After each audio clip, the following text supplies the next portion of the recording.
Good morning, party people. I am still in the New York City area and don't plan to leave until I've helped everybody that I've committed to. If we've talked, exchanged text messages back and forth, you've ordered parts, we've made some kind of connection, I will stay here until they throw me out. Don't worry, I'm getting around to it. But I can't just cut off what I'm doing to come check you out. So I'm finishing one person at a time. Sometimes in this rust belt I'm running into issues, taking me longer to finish things. I can't help that. It is what it is. But I am committed to staying here until they run me out, which I don't think they're doing. They got too many people around here. And as long as I'm spending 20 cents a day, they're glad. They want this money to be in the economy. So don't worry, I haven't gone anywhere. Not planning to leave until I help everybody that I've made contact with. So that's where I'm at. Yesterday, I worked on this 850 with the manual transmission. Man, that car's got some issues. It's running as low compression on the engine. I don't really recommend people put a lot of money into a car that's got a engine that's, a little bit past its usefulness. I recommend he just drive that thing till it drops, unless he's ready to put an engine in it. Why put an engine in the car that's got a bunch of rust? Every time you do, or a mechanic does a repair on there, they have the challenge of dealing with rust. They go to change a brake line, brake line won't come loose, end up damaging the brake line. Now they got to add another $150 to the tab to get a brake line and replace that. That could happen on and on and on a rust-ridden car. So if you got an inexpensive car, like an 850, 300,000 miles on it, full of rust, man, you may want to start looking in the southern region for a replacement car. People are buying nice 850s, nice ones, between $1,500 and $4,000. Man, you could get a decent R for $3,500. Heck, I know a guy in Atlanta that would love to sell his 850R for $3 or $4 grand. It's just not really feasible to fix a car that's beat down with rust. That's just my opinion. That's where I'm at. So anyway, I'm still in the New York area. When I get done, I'm gonna hit the eastern PA, then go into Maryland, then go down towards DC, work my way through Virginia, North Carolina, South Carolina, Georgia. Once I hit and I'm done in the Atlanta area, I'm beating feet toward Albuquerque, because I'll have trailers on me. So that's where I'm at. Thanks for watching. Didn't seem to get too much input on making a video to catch up to what's going on today, so I'll just keep releasing videos daily. I might double up a couple of days just to get a little closer to where I'm at. So thanks for watching. Hope you have a great day. Welcome to Hanging Out with Robert. That's me. This video contains things that I tinker with throughout the day. For step-by-step detailed instructions of those tasks, you can click on the links in the comment section below. I plan on leaving this video accessible for about 30 days. After that, you can view it through my Patreon account. This video also has tips and tricks that I've learned over the years. So, thank you very much for watching. Made it to a New Jersey gas station. 10 miles to empty. $2.95 a gallon instead of $3.70. Woohoo! Pumping 40. I didn't think it was going to stop. Here with Paul with his T5. Took his Bilsteins off. V6s. They didn't like the rough ride New Jersey raggedy roads. My favorite color, 850. Man, he needs some of these moldings. Look at those things rusting. Weather stripping, rather. Got a squeal on start, so we're going to pull the serpentine belt, start it up, see if it squeals. If it doesn't squeal, it's something in the serpentine path. If it does squeal, something in the timing belt path. So let us pop that serpentine belt loose and fire it up, see if it squeals. Belt's not off, but it's pinned loose. We should hear the noise if it's going to make it. Okay. So He's gonna start it, see if we hear the noise.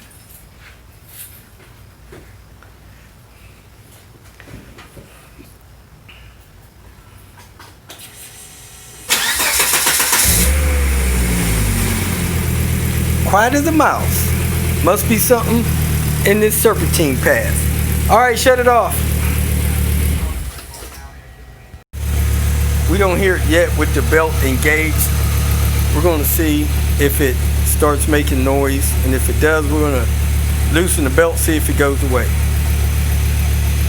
Hear a little gurgling sound. Sounds like maybe power steering pump.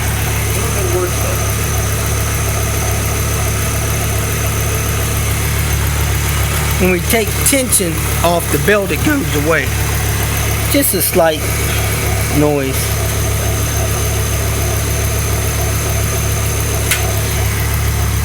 Sometimes it gets pretty loud. Should be the winter. Oh, really? Then it goes away. So it's been going on for a while? Oh, yeah. Oh, probably a couple of years. So your fuel relay right there was causing a throttle position sensor code when it was going bad. Yeah. And I changed the position sensor twice. Very odd. Yeah. And it ended up being this. Okay, I see you moved it out here. Yeah, probably. Yeah, it's normally over here and pushed under further, but this is probably less stress on the wires out here. Is that rip kit from IPD? Yeah. Okay. Howling. Yeah, so it should get a little loud. Yeah, usually the howling is the power steering pumps. Now, is that pretty difficult to replace? No, it's not too bad. It's just 3 or 4 bolts up here, disconnect the lines. It's just a little messy. Gonna hook up the Boss code reader, see what's going on with the ECC. Something's wacky, giving it flashy codes. Look at this beautiful interior. Look at it. Oh, this piece in the middle's been replaced, huh? No. Well, normally when these cars came from the factory, this matched the dash. So somebody's replaced the dash, or they've replaced this center console. One or the other. Took the gold car for a drive. Man, this thing is A+. Only thing's messed up is the turbo boost gauge. Beautiful car. Runs like a champ. Here we go, folks. Desi's domain. He's got V70R wheels on that S70 over there. Got so much mold and mildew on it, we don't even know if it's painted. This thing here, good lord. And then there's Panther and that dude right there. Check it out, there's really a BMW under here. X-Drive. This is actually the fastest car I think I've ever rode in. Even though the guy that was driving it scared me to death, it is fast. Pretty sure this is a 335. Is this a 335? This BMW's a 335? Yeah. Put bigger turbos on it, and look at it. Dang on thing has a blow-off valve. Boss right there. Warning, blow-off valve. Is it a 5 or a 6-speed? 6-speed, man. I'm about to replace the oil filter and everything necessary to do oil change on this. I think it's an E92 BMW 2010 335i. There are already excellent videos on the internet. I'm going to link them in the comment section. I'm not really into redoing things that are already done well. So you want your oil filter. It comes with the 2 seals for the oil filter housing. It also comes with the drain bolt gasket that you see there. You need the right amount of oil. One of those videos pointed out that the previous person that did the oil change did a horrible job. So don't do that. Follow one of their videos and everything will be fine. My preference is to drive the car up on ramps. However, if you're going to jack it up, jacking point is about 2 inches behind the door seam. Look down there. See that? It's a jacking point. I'm going to jack it up with this low profile floor jack. This car has been parked so long it sunk into the asphalt. So we're going to change the fluids so he can start driving this thing. We'll set the jack stand under it. Never get under a car with a floor jack. That's just dangerous. Sorry about the mosquito punching. Because absolutely everything under here is plastic, that's the only place I see that you can place a jack stand. If you're going to replace your filter, put your oil filter socket on there, or get the oil filter claw, adjustable jaw wrench, unscrew the filter, pull the filter out, pop the filter out of the cap housing. There's a small inner seal on the tip of the housing. Then there's a big seal that goes around this area of the housing. Change those two seals, push this oil filter back into the housing, and screw that back on.